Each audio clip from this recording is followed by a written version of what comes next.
ఎన్ని డబ్బులున్నా ఆపదలో అక్కరకు రాని డబ్బు ఎందుకు? ఆపదలో ఆదుకోలేని బంధువులు ఎందుకు?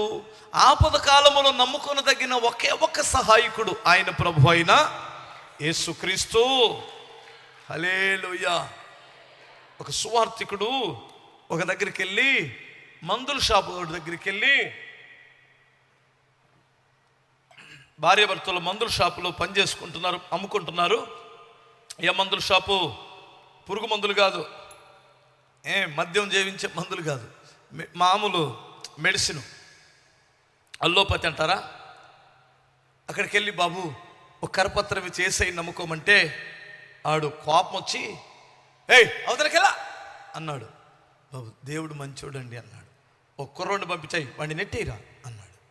చొక్కా పట్టుకొని బట్టపట్ట లాక్కెళ్తుంటే, ఏయ్ ఆగా నేను వెళ్ళిపోతాను, ఆగు బాబు నువ్వు ఒక మాట విను. నేను ప్రకటిస్తున్న యేసు సామాన్యమైన దేవుడు కాదు, ఆయన సజీవుడైన దేవుడు. మృతుడై తిరిగి లేచాడు. నీకేదైనా ఆపద వచ్చినప్పుడు నా దేవుడిని తలుసుకో, నా దేవుడు నీ ఆపదల నుంచి విడిపిస్తాడు. ఇక నీ దగ్గరికి రాను, నేను నీ ముఖం చూడను వెళ్ళిపోయాడు. బాబాయ్ మాకు కూడా చాలా మంది ఉన్నారు లేబా అన్నాడు. ఆడు ఓ 10-15 రోజులు ఆగిన తర్వాత 10 గంటలకు షాపు కట్టేసి స్నానం చేసి అన్నం తిని పడుకున్నారు. 1 గంటకు ఒక పిల్లోడు వచ్చి తలుపు తడుతున్నాడు. ముందు షాపు, వెనకిల్లు, ఆ పల్లెటూరు అన్నమాట.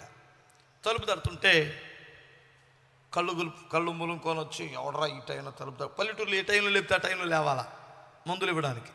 కళ్ళు ములుకొని వచ్చి తలుపు తీశాడు. తలుపు తీసేసరికి ఒక పిల్లోడిని తోడు, అంకుల్ మరే మా అమ్మకి బాగలేదు, కడుపులో నొప్పి వచ్చిందంట, డాక్టర్ గారి దగ్గరికి వెళ్తే ఈ సీటీ రాసి ఇచ్చాడు, మందులు ఇవా అన్నాడు. బా ఈ టైంలో వచ్చాడు అని షాపులోకి వెళ్ళి లైట్ ఇవ్వకుండానే చూసి చూడకుండా ఆ మందుల డబ్బా తీసి అడిగిచ్చాడు. ఆడు డబ్బులు ఇచ్చేసి వెళ్ళిపోయాడు. వెళ్ళిపోయిన తర్వాత వాడు అట్టెళ్ళగానే వీడికి టక్కున బల్బు వెలిగింది. ఏం డబ్బా ఇచ్చాను నేను అని టక్కున లైట్ వేసి చూస్తే విషం ఇచ్చాడు. అది తాగిందో ఆమె చచ్చిపోయింది. బామ్మో ఇదేంటి, నేను విశేష ఇచ్చాను, ఏడా పిల్లోడు ఏడని గబగబ బయటికి వెళ్ళి చూస్తే వాడు పిల్లోడు కదా, టక్కున పరిగెత్తిపోయాడు. కనపడట్లా. కొంపారింది. ఈడెళ్తాడా, మందు పోస్తాడా, ఆమె చచ్చిద్దా? ఊరోళ్ళందరూ వచ్చి నన్ను ఏం చేస్తారు, బడితి పూజ చేస్తారు. కొంపారిందని వాళ్ళ ఆవిడని లేపి, ఏమే కొంపారిందిలే అమ్మాయి, అమ్మో ఏదో సీసా ఇచ్చాను, అసలుకే ఊరుగాని ఊరు వచ్చి వ్యాపారం చేసుకుంటున్నాం, ఈ ఊరోళ్ళందరూ తంచారు పట్టుకొని అంటే, ఓ అమ్మో ఓ దేవుడు అయ్యా ఏడ్చారో పక్క వెళ్ళం పండి చెరో పక్క తిరుగుతాడు, కనపడలా. మళ్ళీ వచ్చిన తర్వాత ఏడ్చుకుంటూ కూర్చున్నారు. ఆమెకు అయిపోయింది, చచ్చిపోయిద్దేమో, మందు పోతారు, మనం అయిపోతాం అని గందరగోళం అవుతుంటే వాళ్ళ ఆవిడికి ఇది గుర్తొచ్చింది. ఏమయ్యో మరి ఆ రోజు ఆ పాస్టర్ గారిని నువ్వు తరిమేస్తున్నప్పుడు ఆయనతో ఒక మాట అన్నాడయ్యా, నాకు గుర్తుంది అని. ఏమన్నాడే అన్నాడు. ఏం లేదు, నీకు ఆపద వచ్చినప్పుడు ఏ దేవుడు నిన్ను కాపాడడు, ఈ దేవుడు కాపాడుతాడు, ప్రార్థన చేసుకోమన్నాడయ్యా అంటే, నాకు ప్రార్థన రాదుగా, మరి నీకు రాదు నాకు రాదు అన్నాడు. వచ్చేదేముందిలే, ఆ తండ్రిని ఓ దేవుడా మా ఆపద నుండి కాపాడు నాయనా అని ప్రార్థన చేసుకుందామంటే, సరే కానీ మరి అని ఇద్దరు ఎప్పుడో చూసి ఉంటాడు కదా మోకరించదు, అలా కూర్చొని యేసయ్యా ఓ దేవుడా ప్రభువా మరి నీకు ఎలా ప్రార్థన చేయాలో మాకు తెలీదు, ఇప్పుడు మేము ఆపదలో ఉన్నాం, మా ఆపద నుంచి ఇడిపించే వారు ఎవరు కనిపించట్లేదు, నువ్వే నాయన ఆపదల ముక్కులు వాడివి, గొప్ప దేవుడివి. ఏదో చేసుకున్నాడు ప్రార్థన. తలుపు తడుతున్నారు. కొంపారిందని నువ్వు వెళ్ళి తీపో, ఫస్ట్ నేను తీసానంటే ముఖం పగలు కొడతారు, మగోడిని కాబట్టి, ఆడోళ్ళు అంటే కాస్త ఆగుతారు, తీయమన్నాడట. సరే తప్పక ఆడోళ్ళు త్వరగా తన్నారు కదా, అందుకని ప్రతిదానికి ఆడోళ్ళని పెడతారు. అందుకని ముందెళ్ళి తలుపు దిగానే ఆ పిల్లోడు మళ్ళా ఇలా నించున్నాడు.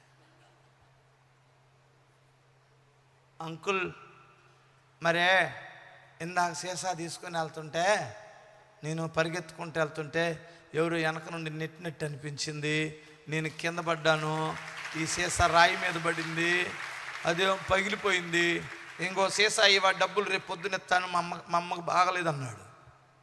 ఒకటి కాదు నాన్న, నీకు 10 సీసాలు ఇస్తాను రా.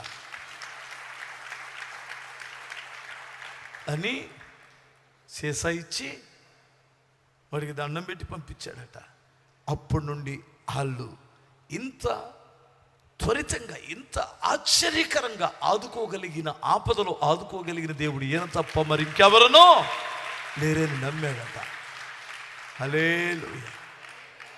ఆపద కాలంలో నన్ను కాపాడేవాడు ఆయనని, పరిశుద్ధాత్ముడు నాకు కావాలి, వాక్య ధ్యానము నాకు కావాలి, ఒక సత్తువ కలిగిన సంఘములో స్థిరపడిన వాడిగా నేను ఉండాలి. ఎందుకంటే నన్ను ఆపదలో ఆదుకోవడానికి అదే కారణమని గ్రహించి ఈ వరం అడిగాడు.